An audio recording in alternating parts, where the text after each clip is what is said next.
Bonjour. L'envie de vous partager aujourd'hui 3 extraits substantiels, dirais-je, d'un livre glaçant, celui de Jean-Marc Turine, Révérend Père, un livre écrit par un auteur belge,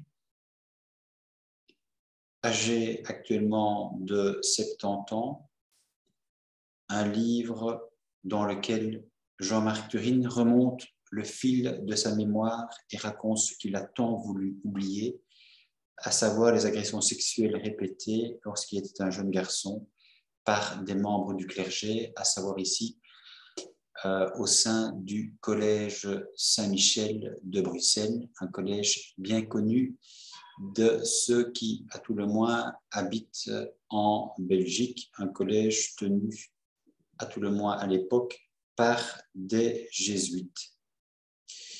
Il déroule dans ce livre les faits et navigue entre le récit factuel, cru et l'émotion intense.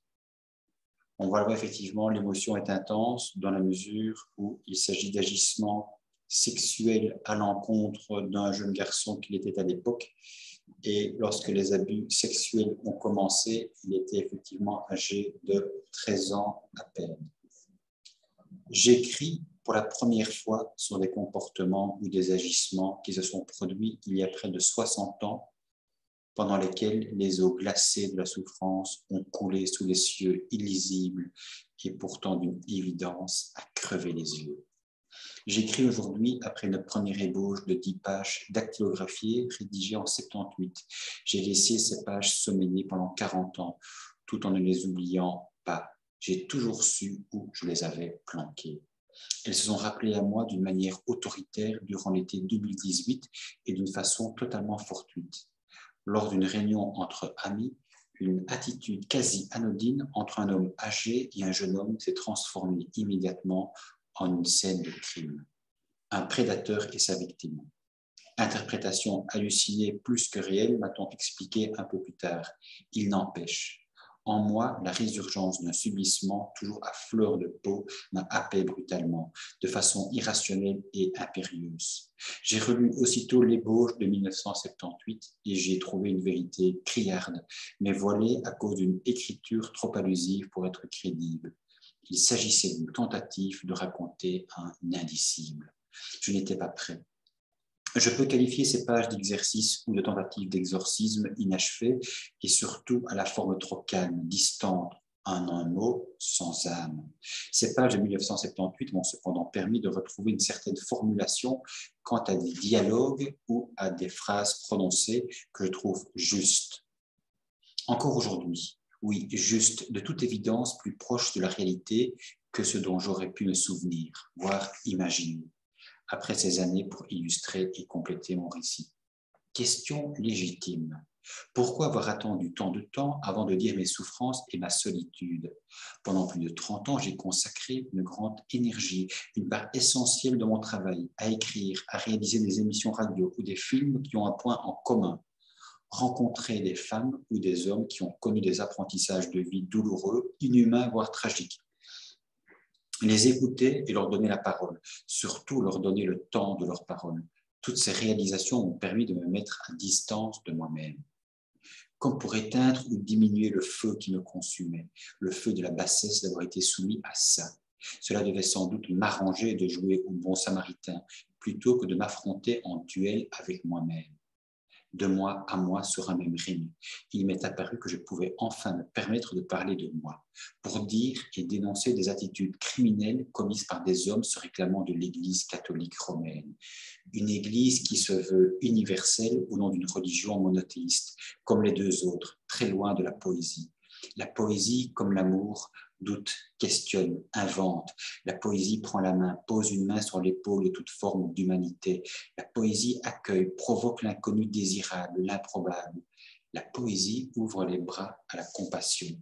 La religion affirme, juge, condamne, se permet de dire le bien et le mal, invente l'enfer, le purgatoire, le péché, manipule la crédulité des gens.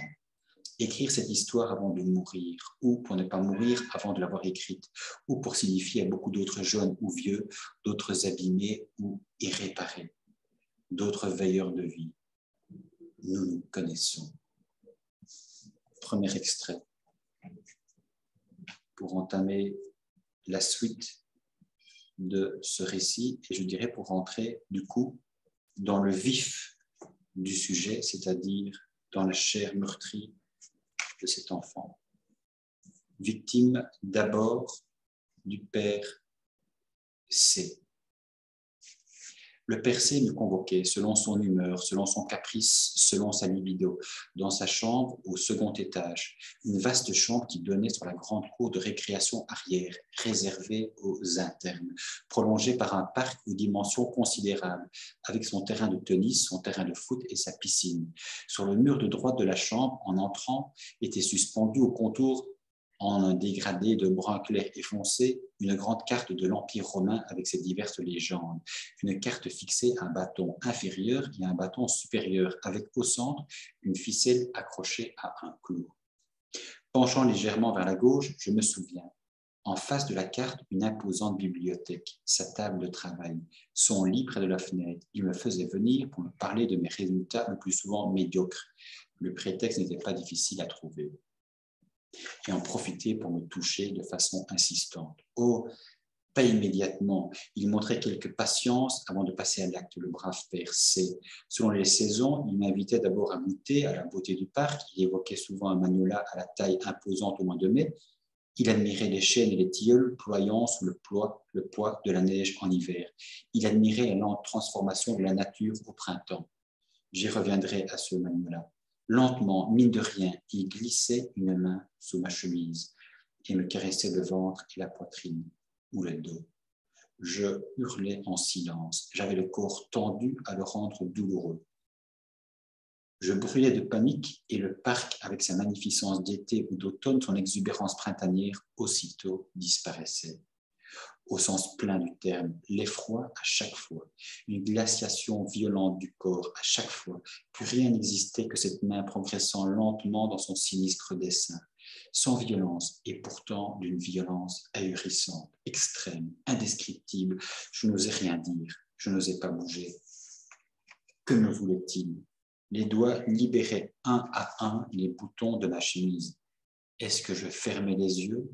Était-il au contraire ouvert au point de ne plus pouvoir rien regarder, devenu blanc, aveugle? Étais-je devenu sourd? Aucun souvenir. Me parlait-il pour m'endormir? Ce détail-là est perdu, irrémédiablement perdu. J'étouffais, sous l'effet d'une indissoluble ignorance, tandis que le cauchemar en direct se répétait. Je restais debout, lui tout près de moi, derrière moi, un glissement sans résistance, un laisser-faire incompréhensible. J'entrais lentement dans un état de léthargie. Est-ce cela l'hypnose?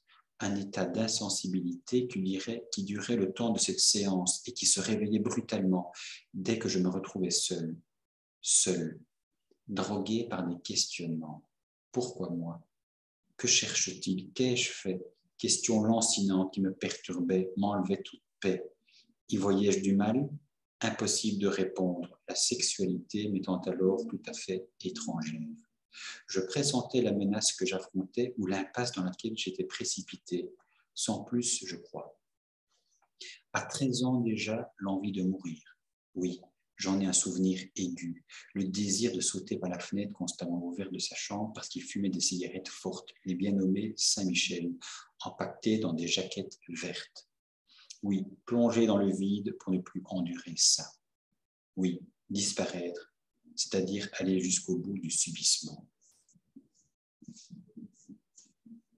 Voilà cette description, je le disais, glaçante de la perversion subie à l'âge de 13 ans où tout a basculé pour Jean-Marc. Troisième extrait que je trouve extrêmement fort parce que je pense que c'est une chose de lire un texte et d'imaginer quelque part ce que Jean-Marc a vécu et c'est autre chose éventuellement de se mettre à à sa place. Et c'est ce que ce troisième extrait nous propose pour essayer un petit peu de ressentir de l'intérieur ce que peut être le fait d'être victime de violences sexuelles aussi douloureuses et qui plus est à un jeune âge. Je passe en boucle ces scènes. Près de 60 ans ne les ont pas altérées aussi peu, ni vraiment brouillées. Les années modifient parfois, je le crains, une chronologie de cette évocation d'événements qui me pèse parce qu'elle m'a pesé, et plus que cela, m'a entravé. Cela m'a empêché de vivre pendant des années. Un calvaire, une cicatrice jamais refermée, endurée contre la vie. Comme, du moins je le crois, je devais regretter mon école primaire, malgré mes échecs. La sécheresse essentielle de l'âme, un chien tenu en laisse pour le bon plaisir de quelques vieillards, hommes de foi qui d'un coup de pied te laissent dans l'abrutissement d'une exécration encore présente à jamais. Voilà ce que j'étais devenu. L'irréversibilité du viol. Est-ce autre chose ? Reste imprimé comme un tatouage illisible marqué au fer dans ce que je suis, comme on marque au fer un étalon, un veau ou un agneau peu après la naissance pour signifier qui en est le propriétaire. Comment faire ressurgir ces mois, ces années d'un corps impurifié en quelques pages? Irai-je, n'oserais-je aller jusqu'au bout de l'histoire, faite de plusieurs chapitres, la faire exister vraiment pour que tu entres avec moi dans cette chambre au second étage du collège Saint-Michel? Tente l'expérience. Tu as 13 ans. Tu montes lourdement, malgré la légèreté de l'enfance. Des escaliers en bois. Tu frappes à une porte. La troisième à droite d'un large corridor au plancher ciré ou verni. Une voix bien connue t'autorise à entrer. Et bientôt commencent les attouchements. Ah, le charme des pantalons courts que notre mère cousait pour nous, ces garçons. Prends le temps de te dire, si cela avait été moi. Tu refermes la porte derrière toi. Tu ne bouges pas. La distance entre la porte et le bureau du révérend Père C, 3 mètres sans doute. Tu dois les franchir. Tu sais ce qui t'attend de toi, le saint homme. Tu les fais ces pas pour te placer devant lui, séparé de lui par la table du bureau. Silence de tombeau. Il ne se presse pas. Tu le sais. Il va contourner le bureau et te prendre la main, à droite, moite. Tu sais ce qui va advenir. Un oubli total de toi s'opère. Tu laisseras faire la succession des mêmes gestes. Tu laisseras faire un même rituel. Des attouchements par des mains qui deviennent rêches comme du papier émeri. Pourquoi le changer, ce rituel? Peut-être manquait-il d'imagination, le révérend Père C. Une messe aussi à son immuable rituel, debout, assis, agenouillés les fidèles, obéissant, comme à l'armée l'a bien nommé la grande muette, comme Dieu, d'une mutité plus que parfaite. Et on donne du pognon pour les bonnes œuvres de la paroisse. On communie et on s'en retourne chez soi, soulagé d'avoir partagé un moment de communauté eucharistique. Et ta vie sexuelle châtrée ou castrée à jamais ou à toujours, même si tu as des enfants, quoi de plus facile à faire que des enfants? Mais ta compagne, ta femme, ton amie, elle sait immédiatement ta déficience, que tu ne peux pas dire, que tu n'arriveras jamais à dire, sauf comme aujourd'hui, quand tu es vieux de corps et malgré l'âme de tes 20 ans, comme peuvent avoir du mal, une difficulté extrême à exprimer des femmes après avoir été des jeunes filles ou des petites filles qui, elles aussi, ont subi des attouchements, des abus honteux, qui alourdissent des années les plus belles de ta vie. Voilà, c'est ça dont il s'agit.